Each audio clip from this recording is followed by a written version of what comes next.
Howdy, howdy. Welcome to Outside In, the podcast that is talking to thought leaders that are shaping the world of business and legal process outsourcing. I'm your host, Brad Burgess, a 20-year marketing veteran of the process outsourcing world. Each episode, I have the honor of talking to the thought leaders that are helping to shape how companies and law firms like yours are receiving the latest and greatest service when outsourcing their office support processes. In today's episode, we're going to be looking back at how support services changed during the pandemic so that we can start to look forward at how business and legal process outsourcing is adapting to meet the needs of companies and law firms in the post-pandemic world. I'm excited today to be talking to Mike Horton, an operations manager with ISC Management Services. Mike, welcome to the Outside In podcast. Where are you joining us from today? Hi, Brad. I am joining you from Connecticut. Excellent. So can you give us a quick overview of your background in facilities and office support services? Sure. So my background is really exclusively with IST management. I have been with the company now for 22 years, started in January of 99. And have worked in all aspects of office services that we have provided, from starting out in copy centers and mail rooms, working at reception desks and loading docks, and now is I manage through operations in New York City. I oversee a lot of our facilities areas as we work with our law firms and corporate environments here in the New York City area.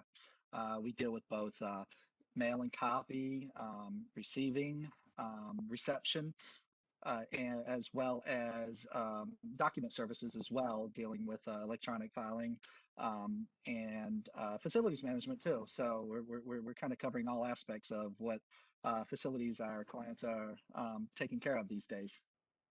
Excellent. So obviously in the first 21 years, you saw a lot of change, but nothing like what you and the rest of the world saw on March 2020 of last year. So with the majority of the offices going nearly 100% remote work, how did you ensure that those vital office services were able to continue for employees that were now working remotely?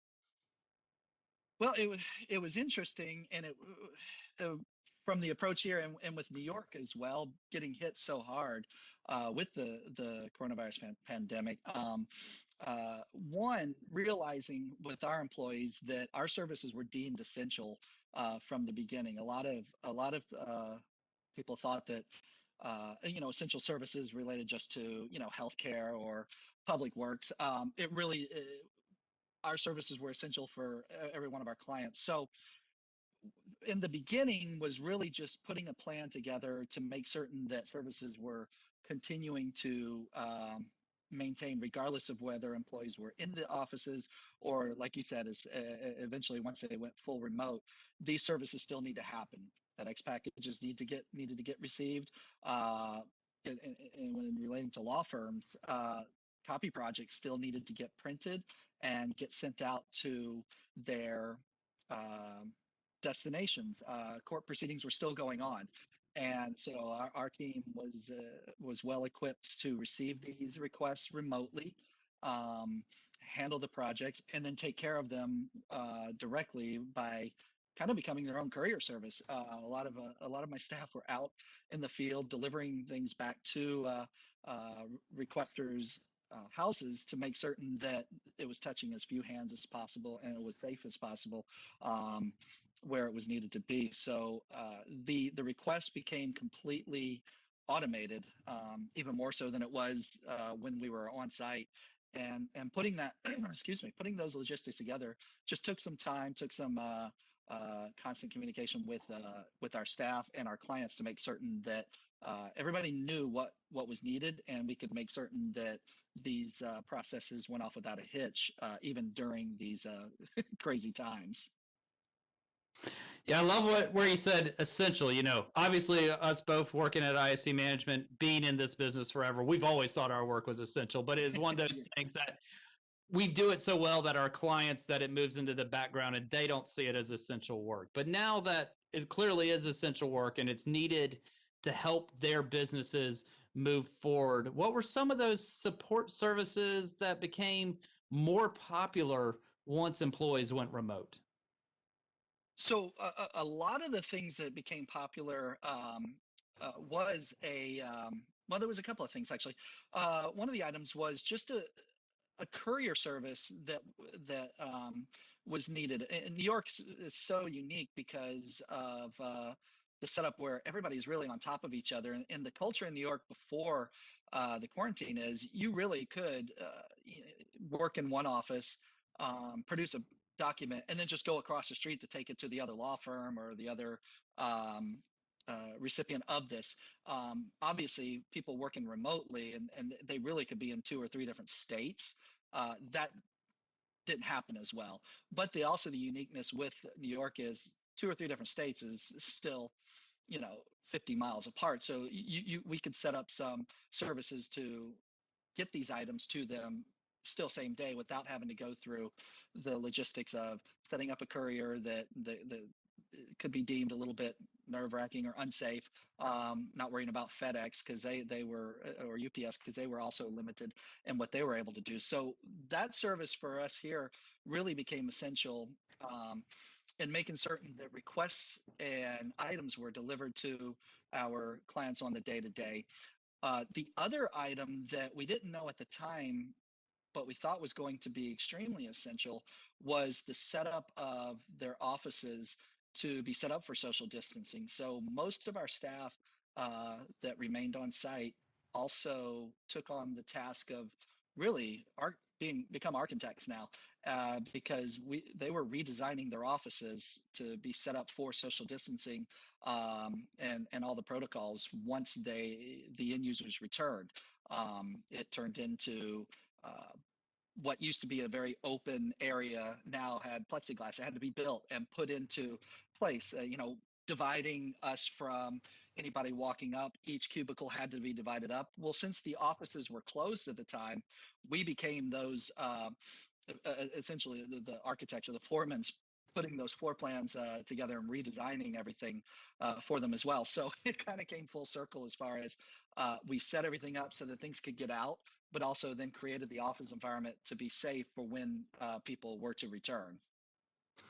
Excellent. Obviously, in today's world of need it now, now, now, now, now, and the pandemic kind of slowed a lot of that stuff down. I loved you talked about how you started to create different courier services to make sure a lot of those systems move forward. But in the mail world, how did you ensure that people were still receiving their mail in a timely manner? Was that being couriered? Was that being delivered other ways? How was that handled? So the mail became uniform at just about every one of our locations, where it used to be that you would deliver a piece of mail, comes in, we deliver it, give it to the end user at their desk. Now that wasn't happening anymore. We put procedures in place where we scanned every piece of mail. So our staff was receiving the mail. We would set up individual location protocols of what we would do with mail, whether or not we're opening the entire batch or whether or not we're just scanning just the recipient's name on the front. But every piece would be electronically scanned and emailed to the recipient, so that they actually ended up getting their mail a lot quicker than they were even before the pandemic, which moving forward, this is going to be the way that our mailrooms operate. Everything's going to be going digital, and a lot of places talked about going paperless before.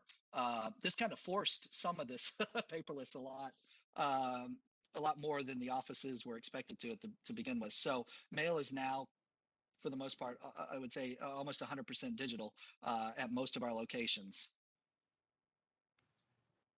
Well, that's awesome. So we've been the marketing department have been talking about a digital mail solution for I don't know a decade, and it Right. just never really happened. So is that one of those things that you believe is going to be a positive from the pandemic, and as we move forward, as companies are now more receptive to that type of solution in a way that they can actually get better service?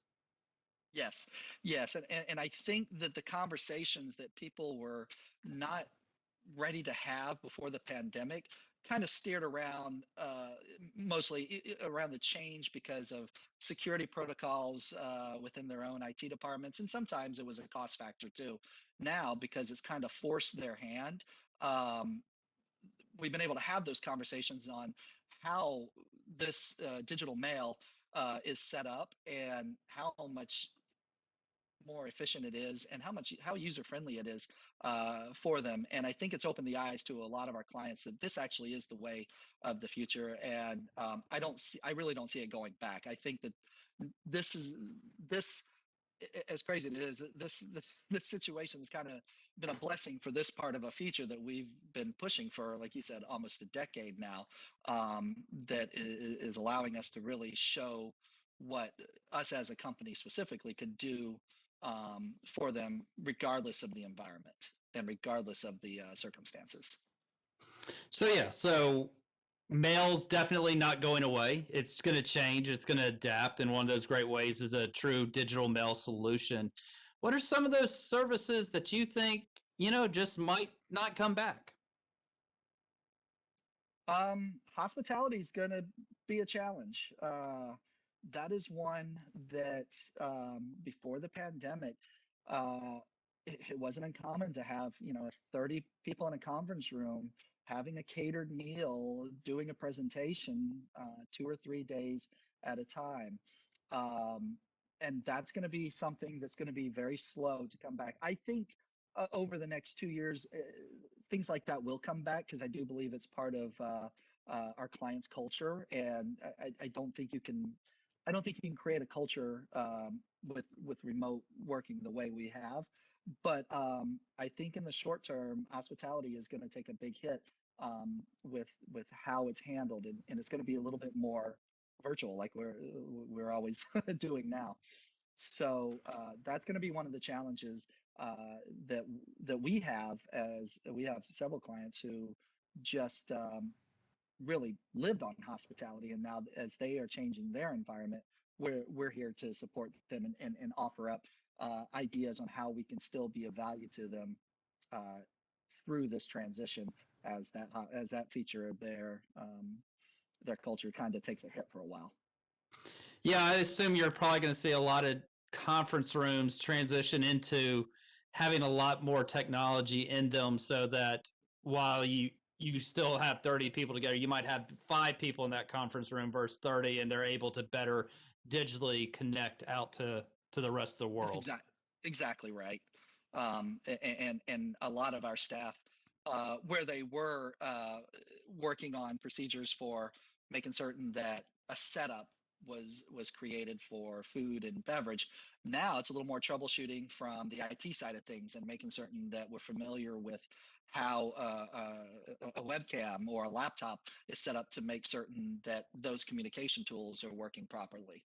So it's really a change in the focus on what we're doing with those different aspects of hospitality.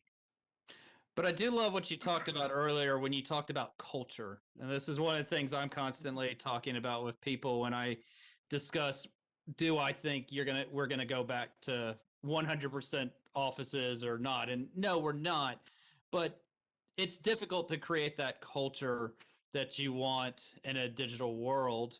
And in those hospitality situations, it's difficult to replicate that. And that also leads back to how people consume that information. So obviously, you used to be creating lots of print materials for meetings. I assume you've seen a huge decrease in that, but sometimes that digital platform still doesn't work. Where do you see the creation of materials for meetings, whether remote, in person, going into the future? It'll be interesting to see where it goes. I think that, again, in the short term, you're looking at 100% digital. I don't know where there's going to be the need or quite honestly the want for people to sit around and look at a stack of sheets for a presentation anymore. I think as we move forward, and again, we've been kind of talking about this for years as on an operations side of things, where we're dealing with electronic management reports instead of printing out hard copy reports for our clients. We've been working with that for years. Um, that's the mindset to kind of take to the next level with our clients too, when they are looking for ways to make certain that they're able to have this digital support, at least in the short term here. I see that these meetings are going to be set up for fully digital.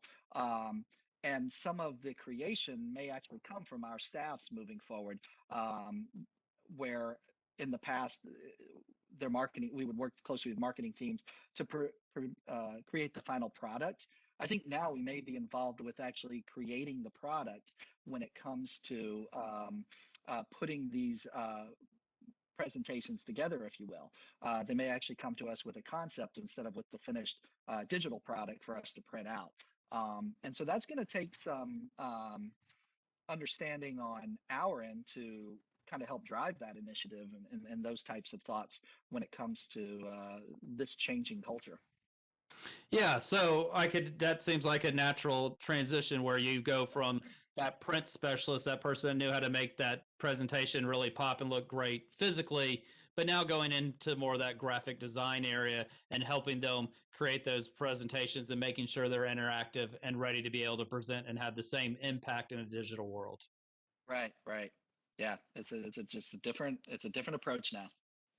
Yeah, another thing that obviously everyone's super concerned with now is touchless environments and who am I letting into my space? So as offices slowly start to open back up and they're going to, and whether they're 100% or 50%, we're going to have visitors back in those offices. Right, So right. what are some of the solutions you're putting in place to handle that type of visitor management, making it a touchless environment, making sure the people that are getting in are safe and secure and aren't going to be causing problems? Yeah, exactly. And some of the things, fortunately for us, we actually already have in place based off of the technology that we've implemented in the past. It's just tweaking it a little bit um, to accommodate now for a new environment. And one of the things, the beauty of our systems are, we've always said that we can tailor our systems around our clients' needs, and I think um, this is definitely going to be an example of it. Um, with now, not people aren't having assigned seats, so um, package deliveries are going to be more streamlined through the mailroom, or um, streamlined with when people are on site and off site. And our systems are designed to allow the communication to happen so that if something arrives in the center, somebody who's working on Tuesday and Thursday will know on Wednesday whether or not an item has arrived, so they can come right to the center to get it. Um, they won't be signing for things. We have barcodes in place to allow them to um, present their badge with a barcode on it that will scan to accept delivery. So it's really completely touchless from a package delivery standpoint that we're going to now at some of our locations. There won't be any of the grabbing of the stylus to sign off on the handheld devices. In regards to the visitors in general, we're working on some systems at some of our locations where it's actually a reservation system. So we're going to know every day who's scheduled to come into the site. Um, and they may be assigned on a other day, every other day need, or that may just be at some locations where it's just open seating, you don't have an assigned desk, that they may just call up and say, I'm reserving this desk for tomorrow. They have to give us 8 hours notice. So we're going to know the day before who's coming in the next day. And if they sign up too late, then they will not be allowed in. So it's going to be very structured with how people are coming into the centers, into their locations, and how we'll be able to plan our days around who's here and what kinds of volumes. So in some ways, it's almost even more proactive than it was prior to the pandemic when it comes to the new visiting um, systems that are being put in place. Yeah, that's another one of those odd positives from it because it allows you just to make sure that the people on site are going to be in the safest environment Right. possible because you know the people coming in at all times. One of the other things I like that you mentioned there was schedules now are more important than ever, to where before you didn't really care when Mary in HR was in the office. She was just always in the office or she was on vacation and it Right. wasn't that big a deal. How are y'all dealing with this new people work 2 days in the office or 1 day in the office, or maybe just once a month to make sure that they are receiving the same level of support services? It's interesting because it really is kind of just getting started with New York. But our communication is really kind of key with it, and the automated systems, the automation that our systems have in place with the email notifications on any aspect, whether it's package track, whether it's a work order, whether it's copy track, it really is even more beneficial than it used to be, because for that very reason, you know, Mary Smith may only be in the office 2 times a month, but she will know the status of all of her items that she may be requesting um, well before she comes into the office, and vice versa. She will have been able to communicate so that we are understanding that we've got procedures set up so that we know when Mary's in the office, and we can take care of getting her items for whatever it needs, or working on plans to get it out. So the communication tools are there, that allows us to still stay on top of all of the requests, and it's just making certain that they're visible enough so that the end users have that comfort level too. Um, so they, because they're the ones who are even just as inconvenienced as the rest of us, working from home, and especially for as long as this has gone on. Um, there, even though there may be a comfort with people staying home, there's still that unease of, they may have used to been able to micromanage what was going on for some of their requests that they can't necessarily do now as easily. So what we have in place from a communication aspect of things is even more valuable today than it was before this began.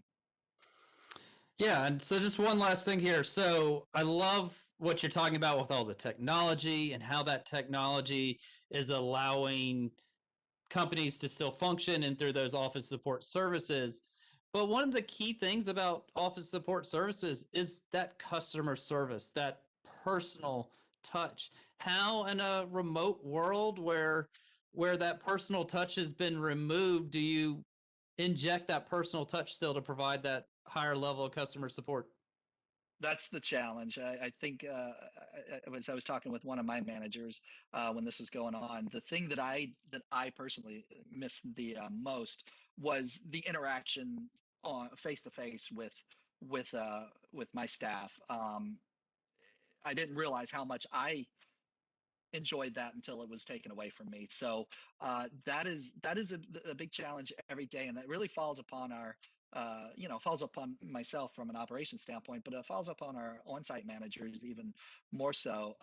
I know in my situations, they have been able to provide some constant phone calls, but also just the the the the lunches that we do, the virtual lunches that we do with our clients, and even some of our end users too, um, just just for the interaction and the camaraderie, have gone a long ways with at least trying to help people feel some sense of normalcy. Where once the customer service aspect comes into play, there's at least a little bit of comfort level that, look, we've still seen you. We still know that we're doing the exact same things that we were before. We just have a screen now in front of us, but nothing has changed from our goal at the end of the day of providing the service that you need, and we strive to achieve as well. But it has taken those little other steps that we didn't really, we probably did in the past, but we probably didn't think about it as much, because it just kind of came naturally with the day-to-day stuff. Now I think it stands out a little bit more, with that, that Starbucks that maybe gets delivered uh, unexpectedly. That's awesome. So, in closing, the COVID-19 pandemic, it's been difficult for everyone. What is that main lesson you've learned that you're going to apply moving forward to help improve outsourcing service levels? So that I think about this all the time. Just what can we do that's going to improve? Trying to stay even more ahead of the curve is going to be the biggest challenge. What can we constantly do to um, continue to bring value to our clients? And one of the things that I've tasked my teams from time to time, and pretty regularly going forward, is make certain that our procedures are in place, but what can we do better with our procedures? Again, it really is all about just walking to your talk, and if there's a better way to do it, now is the time to figure it out, because there's never been a better chance with a blank canvas for you to try something, and if it doesn't work, move on to something else, because the sky's the limit on things that we can do from an operational standpoint and also from a customer service standpoint. And so take a chance, and and we'll figure it out. I don't know if I have the exact answer on what we can do. I know what I'm going not going to do, and is just sit back and wait for things to happen. We're definitely going to just keep trying to make things better for our clients and continue to keep our relationship strong during these times, which are continuing for a while still.